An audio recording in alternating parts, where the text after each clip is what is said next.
Be alert. Sanitiser రాసుకోండి, మాస్కులు ధరించండి. అసలే చలికాలం, ఎక్కడ పడితే ఎక్కడ రాసుకు పూసుకు తిరక్కండి. మళ్ళీ క్వారంటైన్కు సిద్ధం కండి. ఎందుకంటే చైనా వైరస్ వచ్చేసింది. మీ దగ్గరకు రావడం ఎంతో టైం పట్టదు. వారం కావచ్చు, 4 రోజులే కావచ్చు. తస్మాత్ జాగ్రత్త. కరోనాను గుర్తుకు తెచ్చుకోండి. భయపడద్దు, ఆందోళన చెందొద్దు, జాగ్రత్తలు పాటించండి. 5 ఏళ్లు విధ్వంసం సృష్టించిన కోవిడ్ని వరవక ముందే చైనా మరో మిస్టరీ వైరస్ మానవ కోటిపై దాడి చేస్తుంది. ప్రపంచాన్ని అల్లకొల్లోలం చేసిన కరోనా మహమ్మారి విధ్వంసం ఇంకా కళ్ళ ముందు మెదులుతూనే ఉంది. ఆ విధ్వంసం నుంచి బయటపడడానికి యావత్ ప్రపంచం అల్లాడిపోయింది. ఆ గడ్డు పరిస్థితుల నుంచి ఇంకా కోలుకోకముందే చైనా ప్రపంచానికి మరో దిక్కుమాలిన మహమ్మారిని గిఫ్ట్గా ఇచ్చింది. Human మెటానిమో virus. ఇది అచ్చం కరోనా తరహాలోనే చైనాలో వేగంగా వ్యాప్తి చెందుతుంది. ఇప్పటికే చైనా ఆసుపత్రుల్లో ఈ వైరస్ వ్యాప్తి కారణంగా రోగుల సంఖ్య భారీగా పెరిగిపోయింది. కరోనా తర్వాత చైనాలో పుట్టుకొచ్చిన HMPV వైరస్ ఇప్పుడు భారత్కు కూడా పాకింది. బెంగళూరులో 8 నెలల వయసున్న ఓ చిన్నారికి ఈ వైరస్ సోకినట్లు పరీక్షల్లో తేలింది. అయితే మరోవైపు ఉత్తరప్రదేశ్లోని ప్రయాగ్రాజ్లో 12 ఏళ్లకు ఒకసారి సాగే కుంభమేళా జనవరి 13న ప్రారంభమై ఫిబ్రవరి 27 వరకు కొనసాగుతుంది. దాదాపు 45 రోజుల పాటు కొనసాగే ఈ ఆధ్యాత్మిక కార్యక్రమంలో 40 కోట్ల మందికి పైగా భక్తులు వస్తారని అంచనా వేస్తున్నారు. ఇదే టైంలో HMPV వైరస్ వ్యాప్తి భారత్ను తాకింది.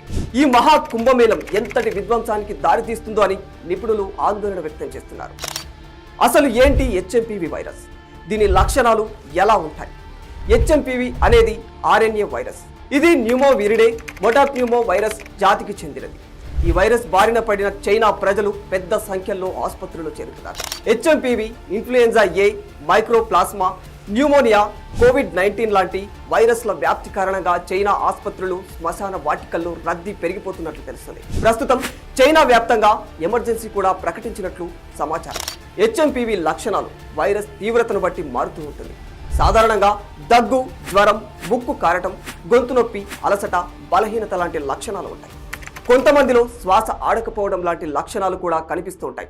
కొన్ని సందర్భాల్లో వ్యాధి సంక్రమణలో భాగంగా దద్దుర్లు కూడా వచ్చే అవకాశం ఉంటుంది. HMPV లక్షణాలను వెంటనే గుర్తించకపోతే ప్రమాదకరంగా మారే అవకాశం ఉందని వైద్య నిపుణులు హెచ్చరిస్తున్నారు. అయితే చిన్నపిల్లలు, వృద్ధులలో ఈ వైరస్ ఎక్కువగా ఉంటుంది. బలహీనమైన రోగ నిరోధక శక్తి ఉన్నవారికి అనారోగ్య తీవ్రతను బట్టి వ్యాధి తీవ్రత మారుతుంటుంది. చలికాలం కావడంతో దీని వ్యాప్తి మరింత పెరిగే అవకాశం ఉంది. సాధారణంగా ఈ వైరస్ సోకిన 3 నుంచి 6 రోజుల్లో లక్షణాలు కనిపిస్తాయి. HMPV వైరస్ న్యూమోనియా, ఆస్తమా, శ్వాసకోశ ఇన్ఫెక్షన్లకు దారితీస్తూ ఉంటుంది. ఒకవేళ ఈ శ్వాసకోశ వ్యాధులన్నీ ముందుగానే ఉంటే ఆ వ్యక్తిలో వైరస్ తీవ్రత మరింత ఎక్కువగా ఉండే అవకాశం ఉందంటున్నారు వైద్య నిపుణులు. ఇప్పటి వరకు చైనాలోనే ఎక్కువగా కనిపించిన HMPV వైరస్ కేసులు ఇప్పుడు మలేసియా, భారత్లలోనూ పెరిగిపోతూ ఉన్నాయి. దీంతో మళ్ళీ కరోనా తరహా పరిస్థితుల్ని ఎదుర్కోక తప్పదేమో అని అన్ని దేశాలు ఆందోళన చెందుతున్నాయి. ఇప్పటికే దీనిపై భారత ఆరోగ్య శాఖ కూడా స్పందించింది. దీని గురించి ప్రజలు భయాందోళన చెందకూడదని చెప్పింది. కరోనా లాంటి మహమ్మారిని ఇదివరకే ఎదుర్కొన్నాం కాబట్టి ఆ అనుభవంతో ఇప్పుడు మళ్ళీ ఈ కొత్త వైరస్ ను తిప్పికొట్టాలని చెబుతున్నారు. ఈ HMPV వైరస్ నివారణకు ప్రస్తుతం ఎలాంటి టీకాలు అందుబాటులో లేవు. నివారణకు రద్దీ ప్రదేశాల్లో మాస్కులు ధరించడం, సామాజిక దూరం పాటించడం, తరచుగా చేతులు కడుక్కోవడం, రద్దీగా ఉండే ప్రాంతాలను అవాయిడ్ చేయడం లాంటివి చేయాలి. అలాగే పరిశుభ్రతతో పాటు ఇంటి లోపల సరైన వెంటిలేషన్ ఉండేలా చూసుకోవాలి. ఆరోగ్యకరమైన జీవనశైలిని అలవాటు చేసుకోవాలి. For more videos like this, subscribe Big TV channel.